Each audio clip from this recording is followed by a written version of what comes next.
Well, I hope you're surviving in this post-dark world. I'm just about holding up. In this video, I'm going to be including questions about Season 3 that I've seen all over the internet, as well as some that have been suggested by you in the comments. I'm not going to be able to include all of the questions, so if you don't see a question that you want answered, then leave a comment about it and I'm sure someone will help you out.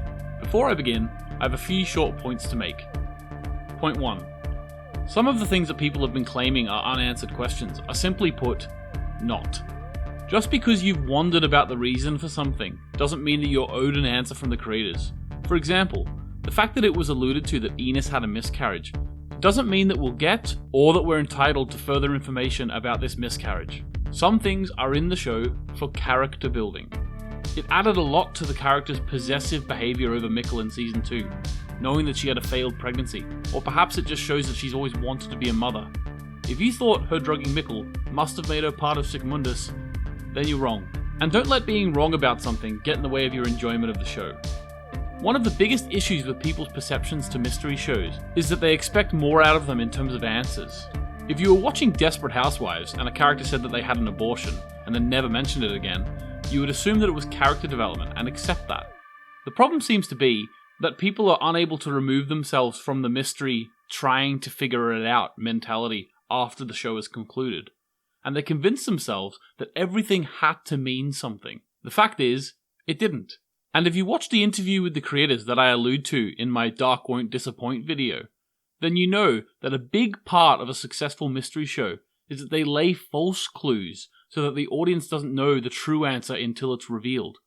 You are then able to go back and rewatch the series and pick up on the clues that they put in to point to the ending. You're not supposed to rewatch it and notice every line that didn't point to the ending. You're supposed to say, oh, I suppose that was just character development. Like in a whodunit movie. If a murder takes place in a restaurant, and one of the characters tells you they were just there eating dinner, if it turns out that that character didn't kill the person in the show, well then, they were telling the truth. They were just there to eat dinner. No one would ever go onto the internet and ask, well, why were they there in the first place? So I don't really understand why we're getting the question, but what about Yonas' miscarriage? Point 2 is similar, but a little bit different. Just because we're shown something and you have a theory about it and you think about it for a year, it doesn't mean that it had the importance that we thought it did. For example, the Sickmundus photograph. Now, in the fans' mind, this was really important and pointed to something in the future. I mean, even me, I spent over 10 minutes in a video theorizing who was in the photo. But let's be real. That photo's purpose, now that we're reflecting on it after seeing Season 3, was to show us, before we knew they did, that Magnus, Franziska, and Bartos travelled back in time. Now sure, a lot of us got that straight away, because we looked at the photo, we saw the characters that looked very much like them as an older self, and we said, oh, that's cool, they're going to travel through time. But not everyone did. That's a clue that's been left there. If you figured out the clue early, fantastic. It doesn't mean that there's extra meaning behind it. We know now that the extra people in the photograph are just people who lived in that time. Like Erna, for example. Her presence should have been actually a clue to us that not all of these people are travellers. Last point before I go through all of the different questions. Point 3. There were always going to be people who were unsatisfied with the ending. That's just human nature. If you were unsatisfied by the ending, unfortunately, this video will not undo that. My advice would be to give it a little time and maybe rewatch the series. Apart from that, if you don't like it, you don't like it. Okay, having said all of that, let's get into the questions, and I think I have a good answer for most of them. Question 1. Who was Katarina's father? Now, this one on the face of it seems like a silly question, because we're told who her father is. Hermann Albers. But hang on, it's a little more complicated than that. I believe there's sufficient evidence to claim that Katarina is the product of her mother being abused by her older relative. We see her at the age of 12 getting an abortion, and she later says to Katarina as an adult that she should have gotten rid of her too. Also, there's the fact that despite her father existing in the world, he's the farmer that talks to Egon in 1986, as well as a guest at Mad's memorial service, it seems that Helene lives by herself. The biggest piece of evidence, however, is that Helene is called Helene Albers when she is 12 years old and getting an abortion. This would have been before being married, and so it must be her maiden name. However, Katarina's father is also called Albers, according to the family tree. So therefore, I think it's safe to assume that Hermann Albers is an older relative of Helene Albers, and he abused her, which resulted in Helene becoming pregnant with Katarina. No wonder she grew up to be an abuser. I mean, she was abused herself. It's interesting to note then that Katarina, therefore, is the only true product of incest in the show, as she exists in the origin world, and the incest which created her was not a product of time travel. Question 2. Who was the woman in the lake? In Season 2, Episode 6, Bartos told the story of a woman who drowned in the lake. Magnus then dunks Marta as a joke. We realise now that this is a fantastic example of subliminal foreshadowing, as the woman in the lake turned out to be Katarina, who was killed by her own mother.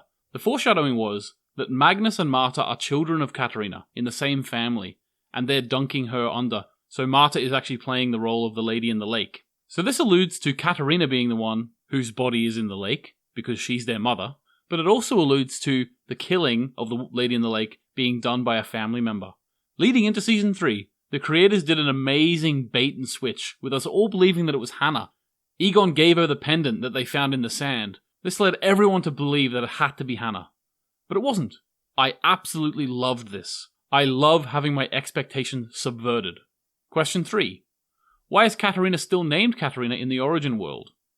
So in the origin world, Katarina is called Katarina despite her mother in the alternate realities getting the name from Hannah's alias in the abortion clinic. I mean, if we're debating why a mother gives a child a particular name, are we not splitting hairs at this point?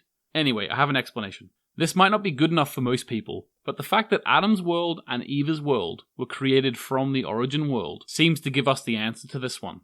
Everyone who existed in the origin world needed to exist in the other two worlds. So Katarina, in the origin world, existed first. Therefore, the fact of where she got her name from in the other two worlds becomes irrelevant. And in my mind, it can just be put down to the idea of time writing the happenings of the other two worlds when H.G. Townhouse turned his device on in a different way, but with the same conclusion. That her name is Katarina. Her name had to be Katarina, because that's what it was in the origin world. It's just that the way that time messed up, it gave her a different reason for having the name, but she still had it. Question 4. Who was Regina's father? Going into Season 3, we all thought Tronto was Regina's father, as him and Claudia were having an affair. We found out in the final scene in the origin world that Bernd Doppler was actually Regina's father. Now, believe it or not, this was actually heavily set up throughout the series. In 1986, throughout the show, it's been mentioned by various characters how notable it is that Claudia is the first female head of the power plant. This reveal adds an extra dimension to this. Surely Claudia's appointment to this position was affected in some way by her relationship with Bernd. Having said that, don't get me wrong, Claudia proved throughout the series that she was intelligent and she probably deserved the job in the first place. But you can't deny, it must have played a part. Question 5. Why hasn't Regina in the origin world got cancer? Notice in this shot that the power plant never existed in the origin world. This is because the mayor was never forced to sign the building permission document, and therefore it was never built. I'm pretty sure Regina not living in a town with a nuclear power plant that had several nuclear fallout instances, and the fact that she isn't married to the head of the power plant, would serve as sufficient evidence for her not having that cancer. Question 6. Why is Regina not married to Alexander? Well, Ulrich doesn't exist in the origin world, so Regina never had to be rescued by Boriss, and they never met. Simple as that. Question 7. What happens to Tobin's eye? Well, this is a bit of a weird one. We don't know what happens to Tobin's eye. That's a genuine question. But the fact is, this is a joke in the show. Bit of comic relief. It isn't important to the story at all. And also, I must say, that if we did find out what happened to his eye, it would take away a lot of the humour. Question 8. Why did Noah kill Bartos? I'm pretty sure Noah explains this one in the opening scene of Season 2. Bartos had lost faith in Adam. Obviously, Adam can't be having that. If this doesn't sit right with you, because there needs to be another reason why he would kill his own dad. What, you mean the man who murdered several children? Question 9. Who was Peter's mum? The family tree on the floor of Eva's lair shows that Peter's mum is actually a woman called Ulla Schmidt. When I googled Ulla Schmidt, I found that she was a German politician, but I doubt Helga would be up to the dinner conversation there. Seriously though, this one might come down to, why do we need to know? I don't see anyone asking, who's Hannah's mum? I suppose the fact that there was some speculation about Peter being a traveller due to him coming to Winden late. Also the fact that there was a black and white photo which alluded him maybe coming from the past. But photos can be in black and white even today. This is just another road the creators led you down. If there wasn't so much theorizing around the show, it wouldn't have got as big as it has. They wanted this to happen. But when you find out what the real reason is, you don't say, Hang on, but it's in black and white. He must be from the past. No. He doesn't have to be from the past. It was just probably a fake clue that the creators put in because they wanted to keep you guessing. Anyway, in my opinion, and this is what I tell myself in my head, the story I tell myself, I think that Ulla Schmidt was a prostitute who Helga visited. I mean, he doesn't seem like the relationship type. Also, it would explain that why Peter didn't know who his father was until his mother was on her deathbed. It's probably wrong, but it's what I conclude for myself. Question 10. Who is Helga's dad? The name of Helga's dad on the family tree is shown not to be Bernd Doppler, but someone called Anatol Viliev. The choice of this name is not lost on me, and I feel that it's a clear allusion to the fact that Greta may have been in an affair or even raped by a foreign soldier during World War II. Question 11.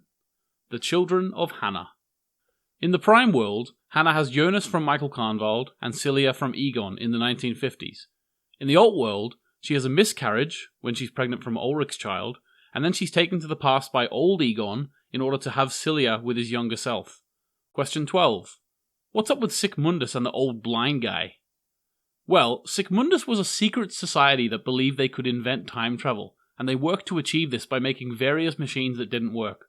The old blind guy is Gustav Tannhaus, the grandfather of H.G. Tannhaus, and he is the last remaining member of the secret society that is Sickmundus. He strikes it lucky when the travelers from the future arrive and Jonas tells them that he has seen the machine working in the future. He then works to complete it for him, and this ends up being the dark matter machine that we see Adam using in Season 2. Question 13. Who are Et Eret Lux, then? They are the Sickmundus equivalent in the Alt world. Question 15. What happened in the Origin world when H.G. Tannhaus activated his machine? This is a question that I see often, but it was explained in the show by Claudia. It got destroyed, and created Adam's world and Eva's world. Question 16. What was with Boriss's story? Boriss Niewold accidentally killed Alexander Kolar in a crime gone wrong.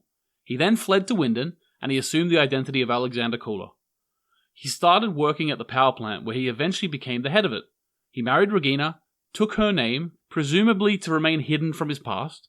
Klaus Anne then comes to Winden in search of his brother's killer, and throughout Season 2 realizes it is Alexander Tiedemann and arrests him.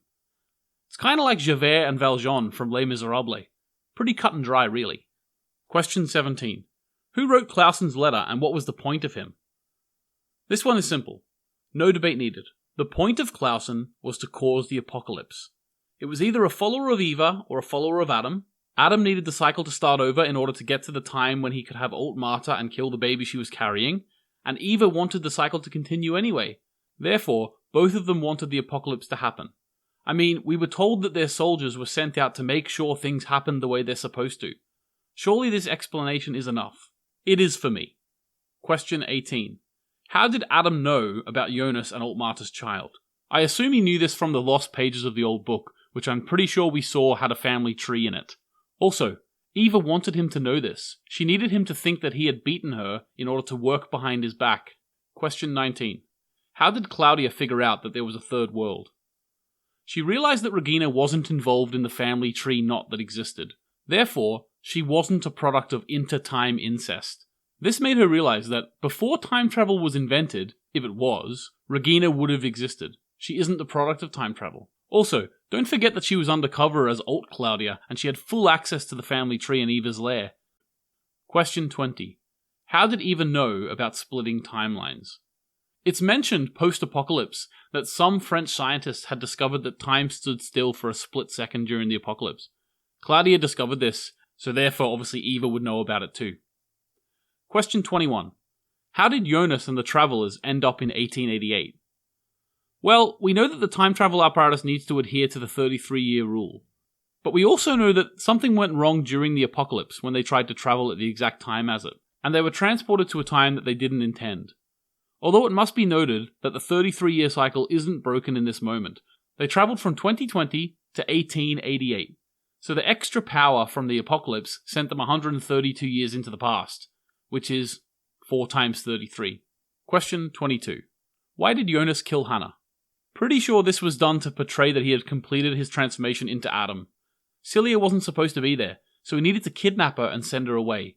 He killed Hannah to ensure that she didn't stop him or try to get Cilia back. He doesn't care at this point, because as far as he's aware, she's going to be dead soon anyway. I mean, he is trying to end the world. Surely when you're trying to end the world, killing your mum is no biggie. This is a direct signal to the audience. This is Adam now. He is no longer Yonas. Question 23. How did Noah return to 1915 from the future? This is definitely a question that I believe they wanted to leave open. However, in my mind, I think there's only one real thing that could have happened. Noah goes to Claudia, demands that she makes the black matter machine work, because that's in his mind the only way to get back. She then may reveal that she has the spherical device and she takes him back herself. I suppose it's also possible that Alt Noah took him back because Eva sent him on a mission to preserve the cycle, but we didn't see where he went. Question 24. Where did Agnes go to? This is another thing which I'm pretty sure doesn't have a concrete answer, and they meant it that way. But I have a pretty cool idea about this one. What if Agnes is going to get pregnant with the child of the origin here? This would mean that the Agnes who brings Tronte to Winden in Season 2 hasn't had Tronte yet. Maybe she just went back, picked him up from the home he was living in, and he was none the wiser that this woman hadn't actually given birth to him yet. I think this would be kind of cool. Question 25. What about Alexander Koller? Well, he was just a guy who got accidentally killed in a crime gone wrong, and then his identity was stolen by Boriss Niewold. To conclude this video, I think it's inevitable that some people weren't pleased by the ending. That's always going to happen. And there's some people with legitimate questions, and there's some people who are just wondering about things they shouldn't be wondering about. I mean, no series is perfect. I mean, in my opinion, this one comes pretty close, but obviously it's not there. Overall though, I believe the creators delivered a satisfying conclusion to a fantastic show. Are there some questions still to be answered? Sure. But are there very clear and obvious assumptions that you could make for nearly all of them? Definitely. Instead of demanding answers about what they meant or what happened here, how about we as a fandom blaze a new trail? How about we have discussions about what we felt happened, what we thought it was about, and not demand that the creators have to give us the answer? Wouldn't that be cool? It'd be like being in secondary school English class, except this time, we've got no teacher in class to tell us that our opinion is wrong. I'll leave you with this story. When I was a child, I remember twigging on to the fact that the TV show The Rugrats never showed the babies having their diapers changed. I mean, I'm sure they did, but when I was this age I hadn't seen it yet. My 6-year-old brain asked the question, does that mean they never do poops? Now the show didn't tell me whether or not they ever do poops, but I was able to make a safe assumption that they probably do poops, but they just don't show it. Chew on that.